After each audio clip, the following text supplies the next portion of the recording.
നാട്ടിലെത്തിക്കഴിഞ്ഞാൽ നമ്മൾ ഏറ്റവും കൂടുതൽ സ്പെൻഡ് ചെയ്തിരിക്കുന്ന ഒരു സ്ഥലമാണ് കേട്ടോ ഈ വയൽ. ഈ വയലിന് ഒരുപാട് പ്രത്യേകതകളുണ്ട്.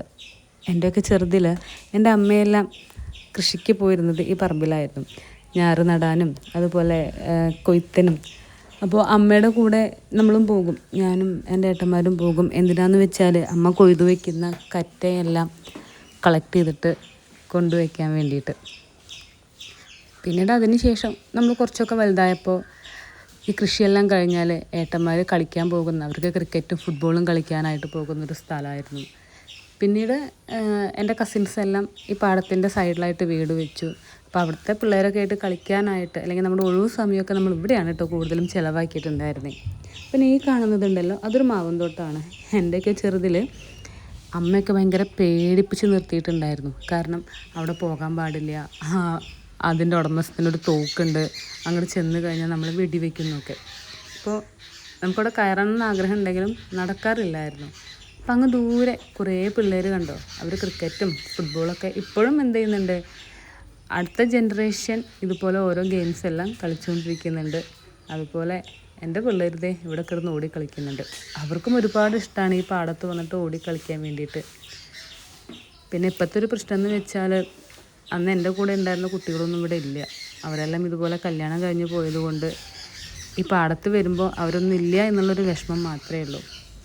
പിന്നെ എനിക്ക് തോന്നുന്നു ഈ കാണുന്ന മാവുന്തോട്ടം നമ്മളെ പ്രതീക്ഷിച്ചിരിക്കുകയാണ്.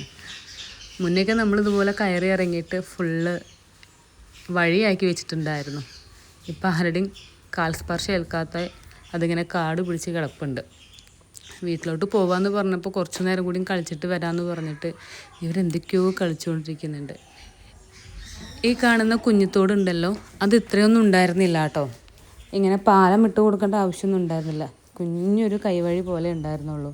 അപ്പോൾ കൃഷി കുറച്ചും കൂടി വിപുലീകരിച്ചപ്പോൾ വെള്ളം സ്റ്റോക്ക് ചെയ്യാൻ വേണ്ടിയിട്ട് അതൊന്ന് ആഴത്തിൽ മാന്തി വെച്ചു. അപ്പോൾ കൃഷിയൊക്കെ കഴിഞ്ഞു. ഇനി അടുത്ത ഇവിടെ മുണ്ടകനും അതുപോലെ പുഞ്ചകൃഷിയൊക്കെ ഉണ്ട്. 2 തരം കൃഷിയുണ്ട്. അപ്പോൾ ഒരു കൃഷി കഴിഞ്ഞു, ഇനി അടുത്തത് കൃഷി ചെയ്യാനാവുന്നേ ഉള്ളൂ. നമ്മൾ വന്നപ്പോൾ ഈ പശുക്കളെ കാണാനില്ല എന്ന് പറഞ്ഞിട്ട് ഇക്ക നമ്മളോട് ചോദിച്ചിരുന്നു, എൻ്റെ പശുക്കളെ കണ്ടുവന്നു. എന്നിട്ട് തേടി പിടിച്ച് കൊണ്ടുവരുന്ന വഴിയാണ് കേട്ടോ. അപ്പോൾ അവർ പോയിക്കോട്ടെ എന്ന് വെച്ചിട്ട് നമ്മളൊരു സൈഡിലേക്ക് മാറി നിന്നു. ഇനി എങ്ങനെ നമ്മളെ കുത്തിയാലൊന്ന് പേടിച്ചിട്ട്. ഇവരെനിക്ക് തോന്നുന്നു ഇങ്ങനെ പശുക്കളെല്ലാം ആദ്യമായിട്ട് കാണുന്ന പോലെയാണ്. നമ്മുടെ വീടിൻ്റെ അടുത്ത് ഇതുപോലെ പശുക്കളൊന്നുമില്ല ഇപ്പോൾ നമ്മൾ നിൽക്കുന്ന വീടിൻ്റെ അടുത്ത്. അപ്പോൾ അവർക്കൊക്കെ ഇത് ശരിക്കും പറഞ്ഞ ഒരു കൗതുകം പോലെയാണ്, ഇങ്ങനെ വയലിൽ ഓടി കളിക്കുന്നതും ഇതുപോലെ കുഞ്ഞു തോട്ടിലിറങ്ങി കളിക്കുന്നതൊക്കെ. അപ്പോൾ ഇവർക്ക് എത്ര ഇവിടെ സ്പെൻഡ് ചെയ്താലും മതിയാകാറില്ല. വെള്ളം കൂടി ഉണ്ടായിരുന്നെങ്കിൽ ഇവരൊന്നും വീട്ടിലേ കയറില്ലായിരുന്നു. അപ്പോൾ അവരുടെ സന്തോഷമാണല്ലോ ഇപ്പോൾ നമ്മുടെ സന്തോഷങ്ങൾ.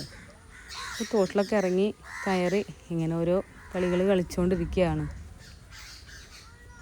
അപ്പോൾ ഏകദേശം ഈവനിങ് ഒക്കെ നല്ലപോലെ ആയി തുടങ്ങി. പാടത്ത് നിന്ന് കഴിഞ്ഞാൽ നമുക്കറിയാൻ പറ്റില്ല. സൂര്യൻ അസ്തമിച്ചാലും കുറച്ചിങ്ങനെ വെളിച്ചമുണ്ടായിരിക്കും. നമ്മൾ വീട്ടിലേക്ക് കയറി വന്നാലാണ് ഇരുട്ടായി നമുക്ക് മനസ്സിലാവുകയുള്ളൂ. അപ്പോൾ ഇവരെ പിടിച്ച് വലിച്ചിട്ട് എങ്ങനെയും കൊണ്ടുപോകാനുള്ള തത്രപ്പാടിലാണ് ഞാൻ.